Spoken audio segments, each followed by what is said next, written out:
E aí, pessoal, tudo bem? Sejam bem-vindos e bem-vindas para mais um conteúdo do Café com Teologia. Esses dias eu ouvi uma frase de uma conhecida que me deixou um pouco pensativo.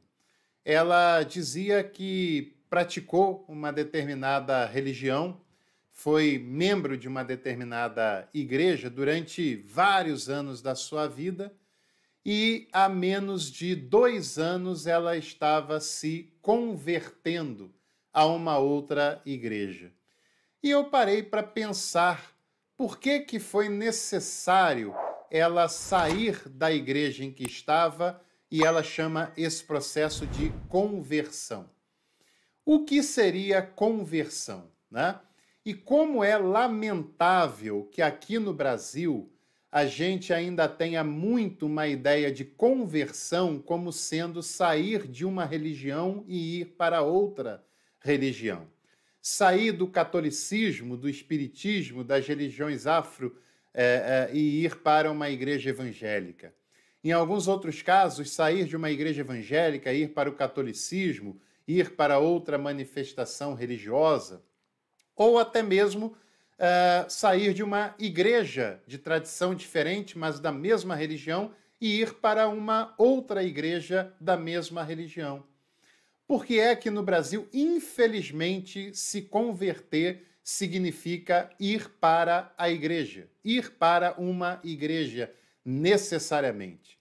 Por que a conversão está intrinsecamente ligada a uma filiação religiosa e a mudança de uma filiação religiosa?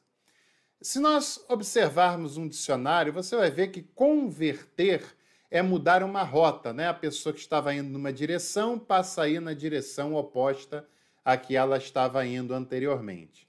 Converter significa um próprio ato de tomar um outro caminho, uma mudança de religião, o despertamento para uma religião, que às vezes a pessoa pode fazer uma conversão sem necessariamente sair daquela religião.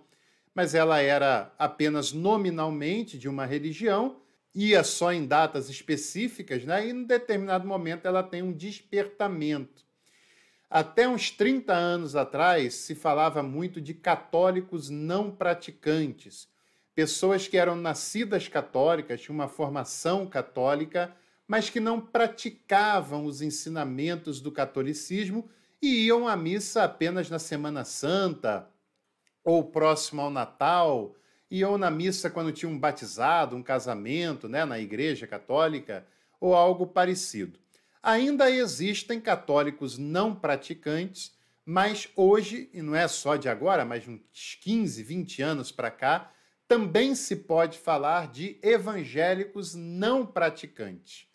Pessoas que tiveram uma formação evangélica, nasceram de uma família evangélica, chegaram a ir à igreja evangélica quando criança, mas que hoje também não praticam no dia a dia os valores da religião evangélica e da tradição que ela foi filiada.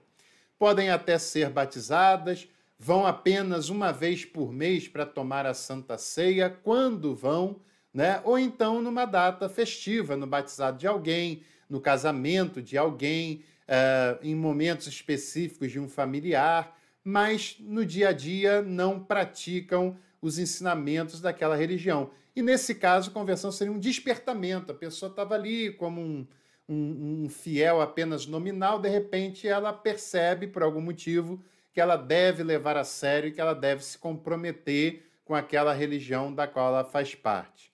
Conversão também pode ser a adoção de uma fé, de uma pessoa que estava sem praticar nada, por aí e tal, de repente, por algum motivo, alguma fé faz sentido para ela e ela adota aquela fé como sua. E conversão também é uma linguagem especificamente ou prioritariamente religiosa. Todas as religiões têm a palavra conversão.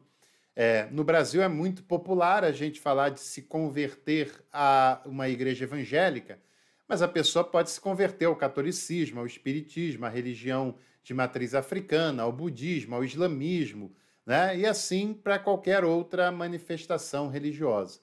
Mas voltando na minha crítica inicial, partindo da perspectiva da ótica cristã, da teologia cristã, é uma lástima quando a gente só consegue pensar em conversão como sinônimo de mudar de religião ou mudar de igreja.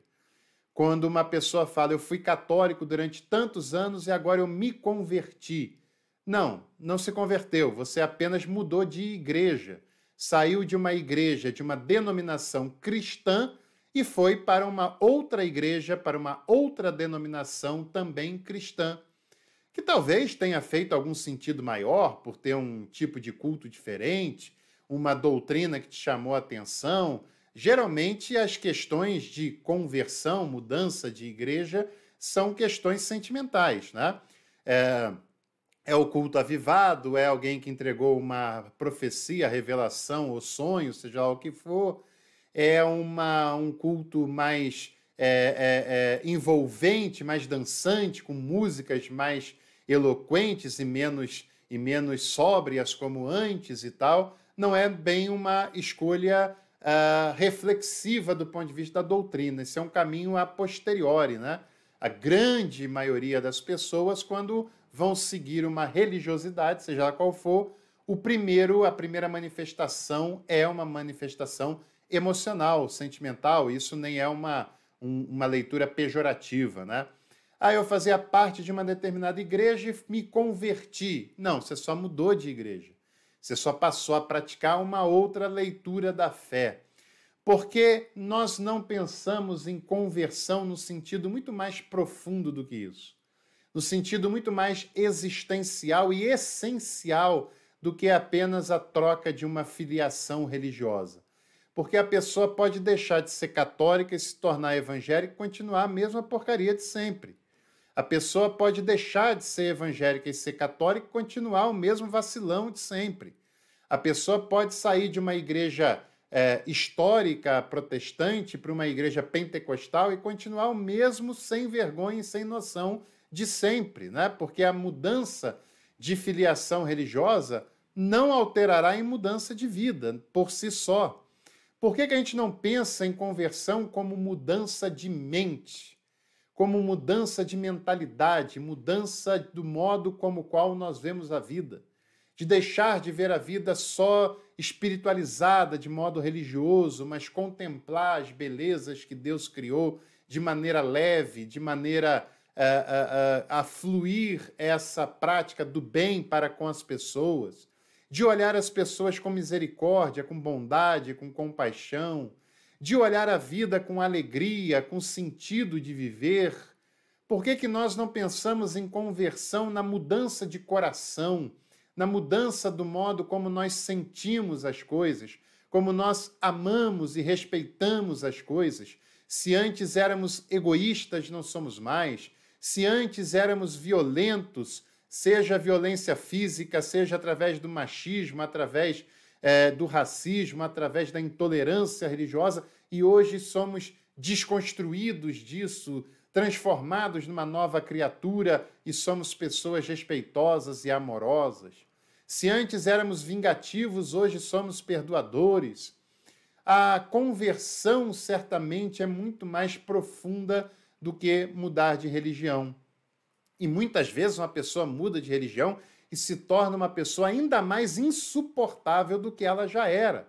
Até porque ela vai frequentar um lugar em que uma pessoa vai encher a sua cabeça de minhoca e vai encher o seu coração de discurso de ódio, de intolerância contra outras religiões, contra outras pessoas, inclusive igrejas e religiões que provocam divisões dentro da própria família. E acredite, se você está numa igreja ou numa religião que te separa das pessoas que te amam, essa religião e essa igreja não são de Deus, não são boas, não é para ser frequentada, porque a verdadeira religião, o verdadeiro Espírito de Jesus nos aproxima para as relações de amor, e essas relações são muito maiores do que as diferenças de filiação religiosa que as pessoas podem ter. Eu teria centenas de casos de intolerância religiosa a contar para você, mas recentemente ouvi a história de um casal que o marido, ambos são cristãos, mas a esposa é de um segmento cristão, o marido é de outro segmento cristão, e quando a esposa católica se reúne com outras pessoas católicas e rezam, por exemplo, a Ave Maria, o marido, que é evangélico, cria clima e arruma briga com a família e com as visitas todas de dentro de casa. Isso é um atentado ao cristianismo. Isso é fruto de intolerância, desrespeito e de uma mente que não é espiritualizada. Porque um amor entre o marido e a mulher deve ser algo muito maior do que as questões dogmáticas entre igrejas e tradições diferentes. Se você é casado com uma pessoa que não é da sua religião, é só ter o respeito na prática religiosa e o amor acima de tudo entre vocês, né? Se você acha que não tem sentido rezar a oração da Ave Maria, se não diz respeito a você, a sua fé, se não é da sua concordância, é só você não orar, é só você não rezar, mas faz sentido para a vida de outras tantas pessoas. Comunica a fé a tantas pessoas, fala ao coração de tantas pessoas, e você não tem o direito, em nome de um dogma, de desfazer e desrespeitar a fé daquela pessoa. Se uma manifestação de uma religião de matriz africana não toca o seu coração e não tem sentido para a sua vivência, tem sentido e toca o coração de muitas outras pessoas. E você não tem o direito de demonizá-la em nome de um discurso religioso baseado no ódio.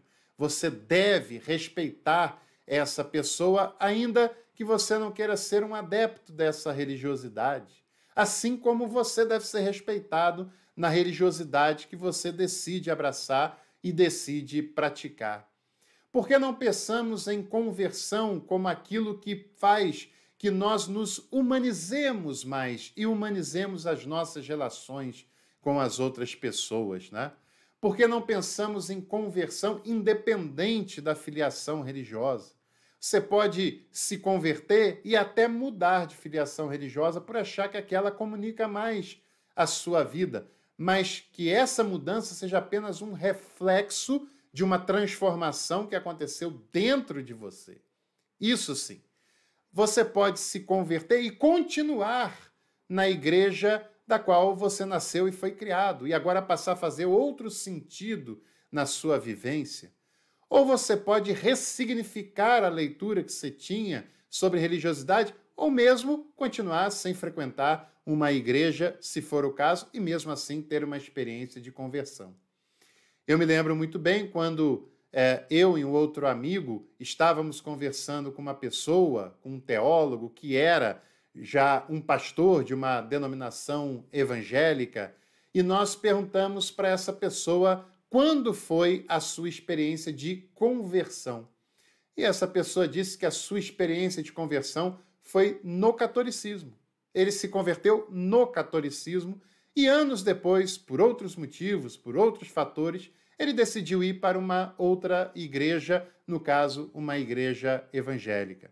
E foi tão interessante aquela situação de pensarmos que o Espírito é um vento que sopra onde quer. E não somos nós quem determinamos onde ele pode e onde ele não pode soprar. Porque o único critério que diz onde ele pode soprar é a sua vontade. E ele sopra onde ele quiser, da maneira como ele quiser.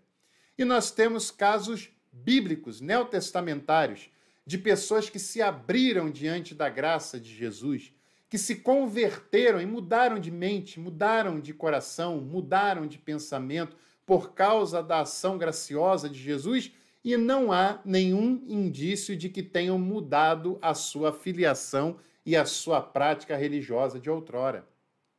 A mulher Ciro-fenícia, que Jesus diz, grande é a tua fé, mulher, né? E ela fala, mas os cachorrinhos também comem das migalhas, caem da mesa dos seus donos. E Jesus fala, mulher, grande é a tua fé. Aquela mulher tem fé e Jesus testemunha isso. E Jesus, inclusive, tem uma experiência espiritual através da fala daquela mulher, e não há nenhum indício de que ela tenha se tornado uma judia ou uma cristã, continuou uma mulher sírio-fenícia. A mulher samaritana de João, capítulo 4, que se converte à graça, à bondade, ao favor de Jesus e continua sendo uma mulher samaritana, vivendo na sua aldeia, vivendo com os seus semelhantes, vivendo naquele lugar. O centurião romano, que era um pagão pela leitura cristã tradicional, né? Um politeísta, porque ele era um oficial romano e a religião do Império Romano era politeísta.